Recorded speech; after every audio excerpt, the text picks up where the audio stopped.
नमस्कार, आप देख रहे हैं सी न्यूज और मैं हूं ज्योति अरोड़ा।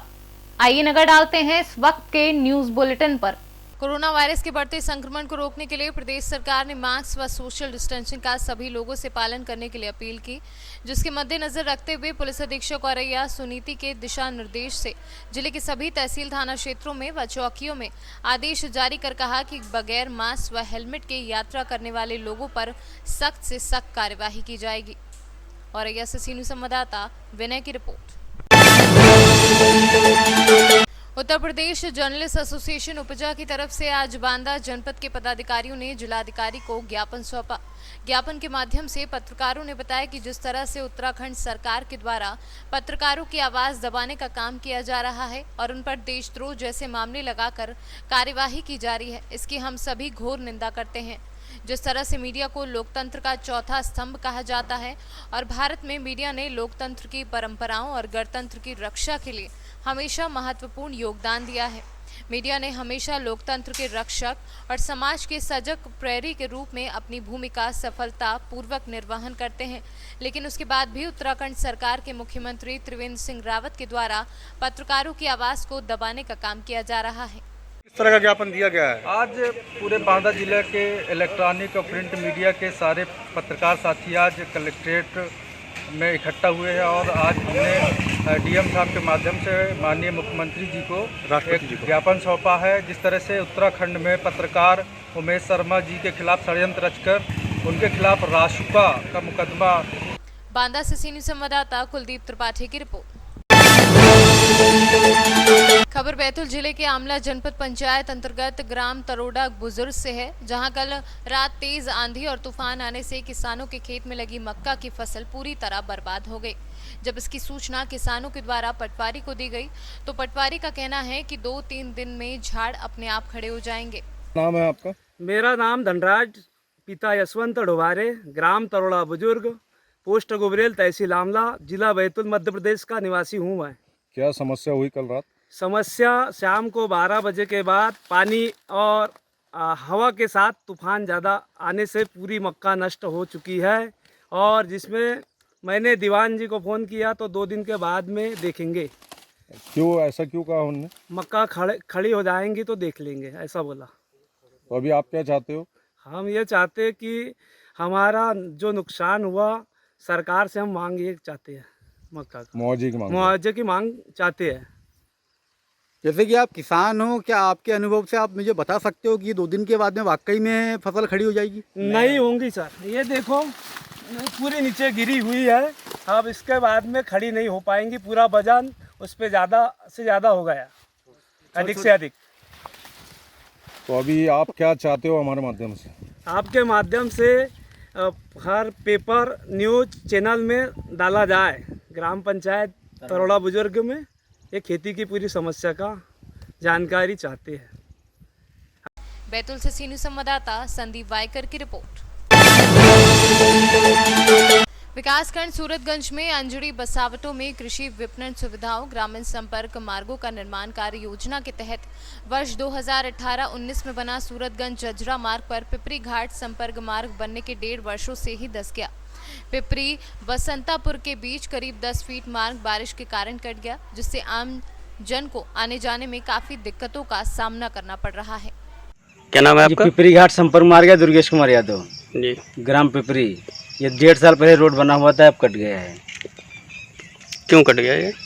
अब ये बाढ़ के चक्कर में कट गया, कुछ पानी वानी आ गया, पुलिया सी इसी का बननी थी, पुलिया नहीं बन पाई, इसके कारण ये मतलब कट गया। 2-3 बार ठेकेदार नाप भी करने आए लेकिन लोगों ने बनाने नहीं दिया। आप लोग बता रहे हैं बना दीजिए। बाराबंकी से सी न्यूज संवाददाता मोहम्मद जैद की रिपोर्ट। कोविड-19 के चलते झांसी जिले में बढ़ते मरीजों की संख्या को देखते हुए रानीपुर का स्वास्थ्य केंद्र की नई बिल्डिंग, जिसमें लगभग 100 बेड की क्षमता होने पर झांसी जिलाधिकारी आंद्रा वामसी ने रानीपुर का दौरा किया। उन्होंने बताया कि अगर जिले के अंदर बेड की कमी दिखती है और मरीज बढ़ते हैं तो रानीपुर के स्वास्थ्य केंद्र को कोविड-19 की तरह अस्पताल में यूज में लिया जाएगा। झांसी से सी न्यूज संवाददाता चंदू रायन की रिपोर्ट। दोहरे हत्याकांड से इलाके में सनसनी फैल गई। मलपुरा थाना क्षेत्र के ब्राह्मण का मोहल्ला धनौली का मामला, मां और बेटे की निर्मम हत्या से फैली सनसनी। एक बच्ची का निजी अस्पताल में चल रहा इलाज। थाना मलपुरा पुलिस की गिरफ्त में हत्यारोपी एसएसपी बबलू कुमार के अनुसार पति को हिरासत में ले लिया गया है। आज रात थाना मलपुरा क्षेत्र में 2 व्यक्तियों की हत्या की सूचना आई, जिस पर तत्काल थाना स्थानीय और अधिकारियों को मौके पर भेजा गया है। पत्नी और उसके 2 बच्चों के चाकू से हमले किए गए हैं, जिसमें हॉस्पिटल ले जाते वक्त पत्नी गुंजन और उसकी बड़ी बेटी की मृत्यु हो गई है। छोटी बेटी का इलाज चल रहा है। जो पति है वीरेंद्र, उसे पुलिस ने हिरासत में लिया है। वीरेंद्र ने पूछताछ में बताया कि उसके और उसकी पत्नी के बीच मतभेद पहले से चले आ रहे हैं। कल रात आपसी झगड़े के बाद उनकी पत्नी ने दोनों बच्चियों के चाकू से हमले किए और इसको देखकर वीरेंद्र ने चाकू छीनकर पत्नी के शरीर पर चाकू से वार किए और इस दौरान जो है वीरेंद्र की पत्नी और उसकी एक बड़ी बच्ची की मृत्यु हो गई है। पति ऑब्लिक अभियुक्त पुलिस हिरासत में है, पूछताछ चल रही है। जो भी तहरीर प्राप्त होंगे और उसके आधार पर कार्रवाई की जाएगी।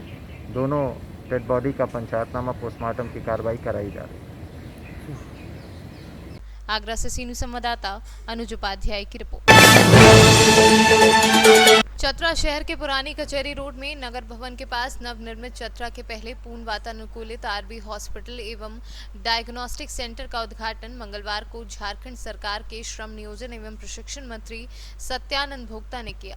मंत्री ने फीता काटकर हॉस्पिटल का उद्घाटन किया। उद्घाटन के बाद उपस्थित लोगों को संबोधित करते हुए मंत्री सत्यानंद भोक्ता ने कहा कि चतरा के लोगों के लिए आरबी हॉस्पिटल मील का पत्थर साबित होगा। हॉस्पिटल में हर आम व खास लोगों का काफी कम खर्च पर इलाज होगा। का रोल क्या है? चतरा में खासकर स्वास्थ्य सेवा जो है चरमराई हुई है, बताई जा रही है और आज एक निजी अस्पताल का उद्घाटन आप कर रहे हैं, जो लोगों का मानना है कि मील का पत्थर साबित होगा। देखिए, आज का जो आरबी हॉस्पिटल का उद्घाटन किए और सबसे पहले मैं राजेंद्र प्रसाद केसरी जी को और उनके पुत्र विनय कुमार को, राजू जी को बहुत बहुत धन्यवाद और बधाई देते हैं कि जन कल्याण के लिए चतरा से पिछड़ा जगह में अस्पताल खोले हैं और जितने ग्रामीण क्षेत्र के लोग हैं और सुविधा कारण रांची, हजारीबाग, मेडिकल कॉलेज गया, विभिन्न जगह जाना पड़ता था। अब घर का अस्पताल है, अपना आराम से आएंगे, इलाज करा घर में भी जा सकते हैं, रह भी सकते हैं, कोई दूरी नहीं है। इसलिए जितना बधाई देंगे राजेंद्र प्रसाद केसरी जी को, उनके पुत्र विनय जी को और राजू जी को कम होगा। कि जनहित में, कार्य हित में बेहतर काम करते हैं। अभी नहीं, शुरू से भी जो भी काम जिम्मेदारी दिया जाता है बेहतर काम करते हैं और हम प्रयास करते हैं कि आज यहाँ खुला है, हम तो प्रयास करेंगे कि हर प्रखंड में इस तरह का हॉस्पिटल खुले ताकि पूरे जिला के लाभ मिले। सभी लोग चाहते हैं कि पैसा लगे लेकिन जान बचे। बहुत का पैसा रहने के बावजूद भी इलाज नहीं होता है तो कई हादसाएँ घटती है। इसलिए बहुत बेहतर सुविधा है और जो सरकारी सुविधा है, जो सरकार की व्यवस्था है वो तो चल ही रहा है, लेकिन जनसंख्या बढ़ा है और विभिन्न प्रकार की बीमारी भी बढ़ गया है। अभी जैसे कोरोना वायरस जैसे पूरा देश, पूरा प्रदेश में पैर फैला चुका है, जिसका अभी कोई इलाज नहीं है।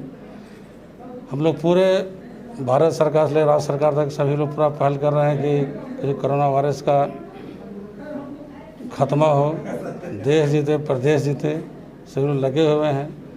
5 महीना लगभग लॉकडाउन से जनता त्राहिमाम में है, लेकिन कोई इलाज नहीं है। अगर हम लॉकडाउन पालन नहीं करेंगे, घर में नहीं रहेंगे, सुरक्षित नहीं रहेंगे तो कहीं भी अप्रिय घटना घट सकती है। इसलिए जो भी का वर्तमान स्थिति है, जगह जगह पर हॉस्पिटल खोलना बहुत अनिवार्य है। सर, प्रवासी मजदूरों का आगमन हो चुका है। चतरा से सीनू संवाददाता शाफाद अंसारी की रिपोर्ट। झांसी के मऊ रानीपुर नगर में एसपी देहात राहुल मिठास के नेतृत्व में एसडीएम अंकुर श्रीवास्तव, सीओ अभिषेक कुमार राहुल, एसएचओ संजय कुमार गुप्ता ने पुलिस के साथ बाजारों में चेकिंग की। उक्त दौरान वाहनों की चेकिंग की गई। बिना मास्क लगाए निकले लोगों के चालान किए गए। दुकानदारों को हिदायत दी गई कि मास्क लगाकर दुकानों पर बैठें। बिना मास्क लगाए दुकानों पर आए ग्राहकों को किसी तरह का माल नहीं बेचें। साथ ही सोशल डिस्टेंसिंग का पालन करें। सर, जो आज मऊरानीपुर नगर में सर जो चालान काटे गए हैं, गमछा उड़ाए गए हैं सर, ये क्या कार्रवाई की जा रही है सर? देखिए, कोरोना के प्रकोप धीरे धीरे गांव क्षेत्र में भी फैलता जा रहा है और इसके लिए बहुत ज़रूरी है कि लोग जब बाहर निकलें तो फेस मास्क या कोई भी गमछा या कोई तौलिया यूज़ करें, क्योंकि ग्रामीण जनता को गमछा पहले से यूज़ करती चली आ रही है। इसलिए एक प्रयोग के तौर पर जिन लोगों का हम लोग चालान कर रहे हैं और उनके पास अगर कोई मास्क या ऐसी कोई चीज़ नहीं है तो हम लोग उनको गमछा भी दे रहे हैं। इस तरीके से उनको चेहरा ढकने के लिए हम जागरूक भी कर रहे हैं और उनको सचेत भी कर रहे हैं कि अगर हम लापरवाही बरतेंगे तो निश्चित रूप से गंभीर बीमारी का और इसके प्रकोप का हम शिकार हो जाएंगे। तो दोनों काम हो रहे हैं, चालान भी कट रहा है और उनको हम गमछा एज अ गिफ्ट भी दे रहे हैं। सर, किस किस थाने में सर आपने ग्रामीण क्षेत्र में सर आदेश दिए हैं सर इसके लिए? देखिए, इस वक्त थाना मऊरानीपुर, कटेरा, लहचूरा और टोड़ी फतेहपुर में ये प्रयोग स्टार्ट हो गया है और शीघ्र ही ग्रामीण क्षेत्र के समस्त स्थानों में हम लोग चालान भी करेंगे और गमछा भी देंगे। मऊरानीपुर से सीनियर संवाददाता असलम मोमिन अंसारी की रिपोर्ट। हर बुधवार साप्ताहिक हटिया महिष बाथन में लगता है और कोरोना को देखते हुए हटिया बंद था। पिछले हटिया से कुछ दुकानदार हटिया आते थे लेकिन पशु व्यापारी नहीं आते थे। लेकिन आज हमारे कैमरे में देखा गया कि हटिया में सब्जी दुकानदार दिखाई नहीं दिए। लेकिन इस कोरोना काल में बकरी व्यापारी हाट में इस प्रखंड में एक कोरोना मरीज की पुष्टि हुई है। संक्रमण न फैलाए, प्रखंड अधिकारी को देखना चाहिए। झारखंड से सीनियर संवाददाता शुभांकर की रिपोर्ट। पवई में पर्यावरण को बचाने के लिए हर साल गांव में पेड़ों को राखी बांधकर इनकी सुरक्षा का संकल्प लिया जाता है। शिक्षक एवं पर्यावरण मित्र सत्यानंद पाठक ने बताया कि राखी में हस्तकला का प्रयोग कर इनसे आकर्षक बनाया गया।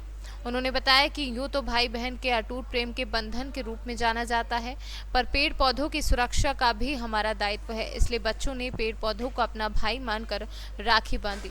सत्यानंद पाठक ने बताया कि पर्यावरण हम सबके लिए जरूरी है, हमें भी आसपास के क्षेत्रों को हरा भरा बनाना होगा। उन्होंने बताया कि पेड़ों को राखी बांधने का कार्यक्रम 2010 से चला आ रहा है। पर्यावरण मित्रों के द्वारा पौधों में राखी बांध करके, जो पौधे हमारे मित्र हैं और पर्यावरण के लिए सहायक हैं और पौधों से भाइयों जैसा रिश्ता होता है, क्योंकि ये हमारे जीवन में एक महत्वपूर्ण हिस्सा है।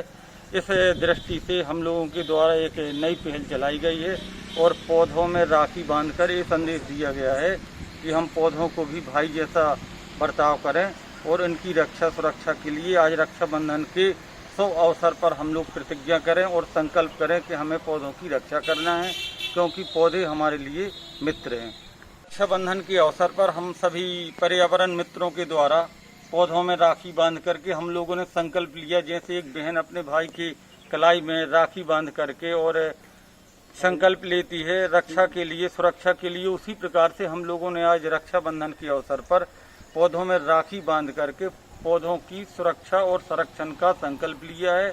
और सब लोगों से आग्रह करना चाहता हूं कि आप लोग भी पौधों की रक्षा और सुरक्षा करें।